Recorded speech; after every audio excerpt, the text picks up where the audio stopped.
વાર્તાઓ કે જે નિર્દોષ મનોરંજનની સાથે સાથે સંસ્કાર ચિંતનનું પણ કામ કરતી, પણ અફસોસ અત્યારે આવી વાર્તાઓ આપણે ભૂલતા જઈએ છીએ. હેલો દોસ્તો, હું છું વૈશાલી અને આજે આપણે મુખ પાટીની લોક વાર્તાઓમાંથી એક સરસ મજાની વાર્તા સાંભળવાના છીએ, જેને કદાચ તમે તમારા બાળપણમાં જરૂરથી સાંભળી હશે. જો તમે એને તમારા બાળપણમાં સાંભળી હોય તો ફરી એકવાર તમારા બાળપણને જીવવા માટે તૈયાર થઈ જાઓ, અને જો તમે ના સાંભળી હોય તો ફરી એકવાર તમારા બાળપણમાં ખોવાવા માટે મારી સાથે તૈયાર થઈ જાઓ, કારણ કે વાર્તા ખૂબ જ રસપ્રદ છે. એક મોટો દેશ હતો, એમાં એક રાજા રાજ કરે. રાજાને મન પૈસો એ જ પરમેશ્વર. ઈ માને કે પૈસાના બળથી જ દુનિયામાં બધા કામકાજ થાય. મારી પાસે પૈસો છે એટલે જ આવડા મોટા દેશ ઉપર રાજ કરી શકું છું, અને લોકો મારી સામે હાથ જોડીને ઊભા રહે છે. હું ધારું તો હમણાં રૂપિયાના રસ્તા બનાવી દઉં, અને ધારું તો આભે અડતા પહાડને ખોદાવીને ખાડો કરી નાખું. પૈસા આપતા મારી પાસે આવડી મોટી પોજ છે, અને એનાથી ગમે રાજને એક જ દિવસમાં કચરી નાખું. આ રીતે રાજા પગથી તે માથા ઊંધી પૈસાના મદમાં ભર્યો પડેલો. પણ એની રાણી ભારે બુદ્ધિશાળી. એ પૈસાને તુચ્છ અને બુદ્ધિને શ્રેષ્ઠ માને. એ કહેતી કે પૈસાથી નહીં પણ બુદ્ધિથી જ દુનિયા હાલે. પણ આ વાત એ ક્યારેય રાજાને મોઢે ન કરે. હવે એક દિવસ રાજાએ રાણીને પૂછ્યું, હે રાણીજી, હાચે હાચું કયો, દુનિયામાં બુદ્ધિ બળી કે પૈસા? રાણી વિચારમાં પડી ગઈ. એ જાણતી હતી કે રાજાને મન પૈસો એ જ પરમેશ્વર છે, છતાંય કે મહારાજ, હાચે હાચ પૂછો તો મને બુદ્ધિ જ બળી લાગે. બુદ્ધિ હોય તો પૈસા આવે, અને બુદ્ધિ હોય તો બધા કામકાજ થાય. બુદ્ધિ ન હોય તો ભર્યો ખજાનોય ખાલી થઈ જાય અને રાજે હાલ્યું જાય. હવે પૈસાની નિંદા સાંભળીને રાજાને તો પગથી તે માથા સુધી આગ લાગી ગઈ. એ બોલ્યો, રાણીજી, તમને બુદ્ધિનો ઘમંડ છે ને? જોઉં છું કે બુદ્ધિથી તમારું કેમ ચાલે. આમ કઈ બીજા જ દિવસે હવારે રાજાએ રાણીને મહેલમાંથી રજા આપી દીધી. ગામને છેડે રહેવા એક તૂટેલી ફૂટેલી ઝૂંપડી કાઢી દીધી. અંગ ઉપરથી ઘરેણા ઉતારી લીધા અને વાપરવા માટે એક પાયે નો રહેવા દીધી. કામકાજ કરવા એક બૂઢો નોકર દઈ દીધો. રાણી બધું સમજી ગઈ. એણે મનમાં વિચાર કર્યો કે પૈસામાં કાંઈ નથી, જે કાંઈ છે એ તો બુદ્ધિ જ છે. એ વાત રાજાને બતાવી દઉં ને ત્યારે હું ખરી. હવે ઝૂંપડીમાં જઈ અને રાણીએ કુંભારને ત્યાંથી 2 ઈંટો મંગાવી. બંને ઈંટોને સફેદ કપડામાં બહુ વ્યવસ્થિત રીતે વીંટાળી દીધી, અને ઈંટ ઉપર પોતાના નામની મહોર લગાવી અને બુઢા નોકરને આપીને કે, આ ધરણીધર શેઠ પાસે લઈ જા અને કહેજે કે રાણીજી આ થાપણ મોકલી છે અને 10,000 રૂપિયા મંગાવ્યા છે. થોડા દિવસમાં તમારી રકમ વ્યાજ સહિત પાછી મોકલી દેશે અને થાપણ પાછી મંગાવી લેશે. હવે નોકર તો શેઠ પાસે ગયો. રાણીના નામની મહોર જોઈ શેઠ સમજ્યા કે અંદર કઈ કિંમતી ઝવેરાત હશે. આથી એમણે તો 10,000 રૂપિયા ગણી દીધા અને થાપણ પટારામાં મૂકી દીધી. રાણીએ આ રૂપિયામાંથી વેપાર શરૂ કર્યો. રાણી ચતુર તો હતી જ તે. બેઠી બેઠી એ યુક્તિ બતાવતી ગઈ અને નોકર એના કહેવા પ્રમાણે વેપાર કરતો ગયો. થોડા દિવસમાં તો રાણી પાસે ખૂબ ખૂબ ખૂબ ધન ભેગું થઈ ગયું.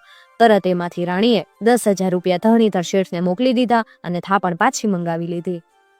જે રૂપિયા બચ્યા એમાંથી એણે ગરીબોના છોકરા માટે નિશાળ, દવા દારૂ માટે દવાખાનું અને ગરીબો માટે અનાથાશ્રમ શરૂ કર્યા.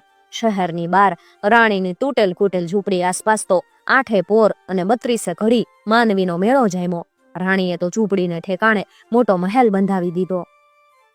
હવે આ બાજુ બન્યું એવું કે રાણી ચાલી ગઈ એટલે રાજા એકલો થઈ ગયો. રાણી હતી ત્યાં સુધી તો એ બધું કામકાજ સંભાળતી, રાજાને સલાહ આપતી, લૂચા લફંગાથી રાજાને બચાવી લેતી. પણ હવે રાણી હાલી ગઈ એટલે લૂચાઓનો માર્ગ સાફ થઈ ગયો. એવો આવીને રાજા પાસેથી અનેક રીતે પૈસા પડાવી જવા લાગ્યા. થોડા વખતમાં તો રાજાની આવક ઘટી ગઈ, ખજાનોય ખાલી થઈ ગયો, નોકરોના પગાર ચૂકવવાના સાંસા પડવા લાગ્યા. આ જોઈ અને રાજા મૂંઝાઈ ગયો. રાજાએ રાજ્ય પ્રધાનને બોલાવ્યા અને કીધું, રાજ્યનો વહીવટ તમે સંભાળો. અને જે પણ પૈસા બચ્યા હતા એ લઈ અને રાજા તીર્થ કરવાને બાને નગર છોડીને હાલી નીકળ્યો. હવે રાજા નગરની બહાર નીકળ્યો કે ત્યાં પણ એને ઠગ મળ્યા. એમાંથી એક કાણો ઠગ રાજા પાસે આવીને કે, રાજાજી, મારી એક આંખ આપને ત્યાં 2,000 રૂપિયામાં ગીરે મૂકી હતી, લ્યો આ 2,000 રૂપિયા અને લાવો મારી આંખ. હવે રાજા ઠગની વાત સાંભળીને વિચારમાં પડી ગયો. આંખ કાઢવી ક્યાંથી? એણે કીધું, મારી પાસે તો કોઈ આંખ નથી, રાજ્યમાં જઈને પ્રધાનજીને વાત કર. પણ ઠગ માને શેનો? ઈ કે, મહારાજ, હું પ્રધાનને ન ઓળખું. મેં તો તમને આંખ આપેલી અને તમે કેલું કે ગીરે મૂકેલી આંખ બગડી જાહે કે ખોવાઈ જાહે તો મારી પોતાની આંખ કાઢી દઈશ. મારી આંખ તમે ખોઈ નાખી તો લાવો તમારી આંખ કાઢી જો મને. હવે રાજા તો ભારે મૂંઝવણમાં પડી ગયા. જેમ તેમ સમજાવી એને 4000 રૂપિયા લઈ અને છુટકારો મેળવો. રાજા થોડેક આગે હાલ્યા તે એક બૂચો માણસ મળ્યો. ઈ કે, મહારાજ, મારો એક કાન તમારે ત્યાં ગીરે મૂક્યો, આ લ્યો તમારા વ્યાજ સહિત રૂપિયા અને લાવો મારો કાન. રાજાએ એને પણ મોં માગ્યા પૈસા દીધા. આગળ હાલ્યો. આમ કેટલાય ઠગ એને રસ્તામાં મળ્યા અને એની પાસે જે કાંઈ પૈસા વધેલા એ બધા ઉપાડી ગયા. હવે રાજા તો ખાલી હાથે આગળ હાલ્યો. હાલતો હાલતો હાલતો ઈ ચોબોલા કુમારીના દેશમાં આવી ગયો. ચોબોલા કુમારી આ દેશના રાજાની વહુરી. એને વ્રત એ જે કોઈ આદમી એને ચોપાટમાં હરાવી દે એને એ પણે. જો પોતે જીતે તો હારનારને જેલમાં નાખે અને નાક વીંધી ને ફૂટી કોડી પહેરાવે. હાથમાં ઘાણી હાંકવાનો હાથો આપે અને ખાવા ખોળનો કટકો આપે. રાજકુમારીના અથોક રૂપ, હાલતા કંકુ ખરે, હસતા ફૂલ ઝરે. આવી કુંવરીને પરણમાં તો દેશ દેશથી કુંવર આવીને ચોપાટ ખેલે. પણ વાત એમ હતી કે ચોપાટ રમતી વખતે ચોબોલા એક બિલાડી માથે એક દીવડો રાખે. જો એના પાસા અવળા પડે તો એ નિશાની કરે અને બિલાડી માથું હલાવે. દીવડો ઝગબગવા અને ડગમગતા તેજ આડું થાય અને ચોબોલા પોતાના પાસા સવળા કરી નાખે. આથી ચોબોલા કુંવરી જ ચોપાટના દાવ જીતે અને કુંવર બધા જેલમાં પુરાય. હવે વખાનો માયરો રાજા આ નગરમાં આવી ગયો. એણે પણ ચોબોલા કુંવરીના રૂપના વખાણ સાંભળ્યા. એને થયું કે બસ ગમે એમ કરી પરણો તો આને જ પરણો. કુંવરીને પરણવા માંગનારા કુંવરો માટે ગામની બાર એક મહેલમાં નગારો. જઈને રાજાએ નગારાને ઘાવ દીધો કે નોકરોએ જઈ અને કુંવરીને જાણ કરી. થોડી વારમાં ઉડતો ઉડતો પોપટ આવ્યો અને રાજાને ખંભે બેઠો. પોપટને ગળે એક ચિઠ્ઠી ખોલીને રાજાએ વિવાહની શરતો વાંચી. રાજાએ ચિઠ્ઠી ખિસ્સામાં મૂકી અને નગારે બીજો ઘાવ દીધો. તરત રાજાને કુંવરીને મહેલે લઈ ગયા. જરિયાની ચોપાટ, સોનાના સોગઠા અને પરવાળાના પાસા લઈ અને કુંવરી વાત જોઈને બેઠી છે. પડખે બિલાડીને માથે જળ દીવો બળે. રાજા આવ્યો અને ચોપાટ શરૂ થઈ. 1, 2 અને 3 દાવ નાખતા તો રાજા હારી ગયો અને નોકરોએ આવી એને જેલમાં પૂરી દીધો. રાજાનું નાક મીંધી ફૂટી કોડી પહેરાવી દીધી. હાથમાં ઘાણી હાંકવાનો દાંડો આપી દીધો ને ખાવા માટે ખોળનો કટકો આપી દીધો. આખો દિવસ રાજા ઘાણી હાંક્યા કરે અને ખોળ ખાધા કરે. હવે આ બાજુ રાણીને ખબર પડી કે ધન ખૂટતા રાજા રાજ્ય છોડીને હાલ્યા ગયા. એને ભારે દુઃખ થયું. રાજાનો પત્તો મેળવવા એ પાછળ ઉપડી. નગરની બહાર નીકળી ત્યાં તો રાણીને પેલા ઠગ મળ્યા. સૌથી પહેલો ઠગ મળ્યો જે કાણો હતો. આવીને કે, રાણીજી, તમારે ત્યાં મેં એક આંખ ગીરે મૂકી, લ્યો આ રૂપિયા અને લાવો મારી આંખ. રાણી કે, અરે ભાઈ, આંખ તો મારે ત્યાં હજારો માણસો ગીરે મૂકીને ગયા. તારી આંખ એની સાથે પડી હશે. તું એક કામ કર, તારી બીજી આંખ કાઢી દે, એટલે એની સાથે મેળવીને તારી પહેલી આંખ પાછી મોકલી દઈશ. ઠગ મૂંઝાઈ ગયો. રાણી કે, હાલ આંખ કાઢી દે, મારા નોકરોને કહીને આંખ કઢાવી લઉં. મારે કોઈની થાપણ મારી પાસે હવે નથી રાખવી. ઠગ થીજી જ ગયો. આંગળી વાઢો તો લોહીનું ટીપું ન પડે. બિચારો રાણીજીને હાથે પગે પડવા માંડ્યો. જેમ તેમ કરીને 4000 રૂપિયા હામાં આપી અને છુટકારો મેળવ્યો. આજ હાલ બુચા ઠગના થયા. એને પણ કાન કપાયા પહેલા 4000 રૂપિયા ગણી દીધા અને હાલતો થયો.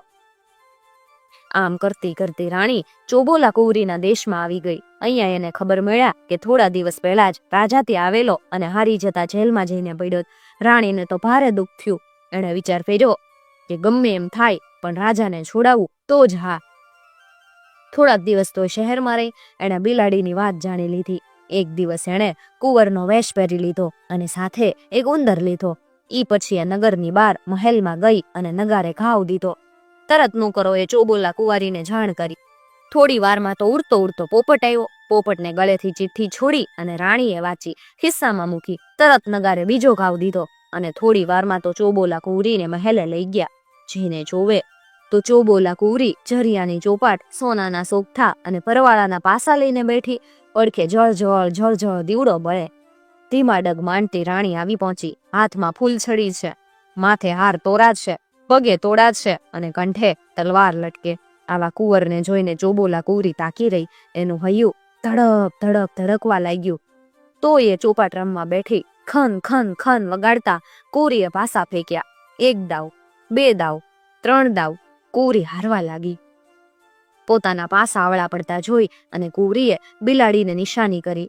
તરત રાણીએ પોતાની બાઈમાં હંતાડેલો ઉંદર બહાર કાઢ્યો અને બિલાડીની સામે મૂકી દીધો. બિલાડીની સામે શિકાર આવતા એની નજર ત્યાં જ ચોંટી રહી અને એને માથું હલાવ્યું નહીં. ચોબોલા પોતાના પાસા અવળા સવળા કરી શકી નહીં અને ચોથો દાવ પણ હારી ગઈ. ઉઠીને રાણીએ નગારે ઘાવ દીધો. નગરભરમાં સમાચાર ફેલાઈ ગયા કે ચોબોલા કુંવરી હારી ગઈ. તરત રાજાજી પાસે આવી પહોંચ્યા અને ચોબોલા કુંવરીના લગ્નની તૈયારી શરૂ થઈ. રાણીએ ચોબોલાને કીધું કે હું તારી સાથે પરણીશ જરૂર, પરંતુ અમારા દેશમાં ખાંડે પરણવાનો રિવાજ છે. 2 ફેરા ખાંડા સાથે ફર લે, બાકીના ફેરા મારા રાજ્યમાં જઈને ફરશું. ચોબોલા કે ભલે. એ પછી રાણી કે એક બીજી વાત, તારી સાથે ચોપાટ રમતા જે બધા કુંવર હાર્યા છે એને છોડી મૂક અને બધાને મારી પાસે લઈ આવ. બધા કેદીઓને રાણી પાસે હાજર કરવામાં આવ્યા. બધાના નાક વીંધીને ફૂટલ કોડી પહેરાવેલી, એક હાથમાં ઘાણી હાંકવાનો દંડો અને બીજા હાથમાં ખાવા માટે ખોળનો કટકો.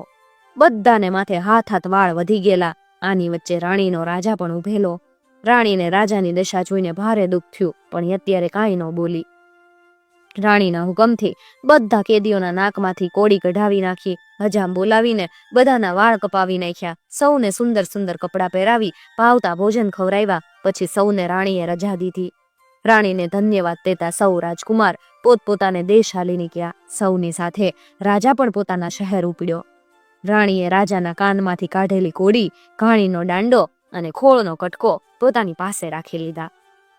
બીજા દિવસે રાણી પણ ચોબોલા કુંવરી સાથે પોતાને શહેર ઉપડી. રાજાએ ચોબોલાને હાથી ઘોડા, પાલખી અને ખૂબ ધન દોલતની પહેરામણી આપી અને વિદાય કરી. રાણી અને ચોબોલા આવીને પોતાના મહેલમાં ઉતર્યા.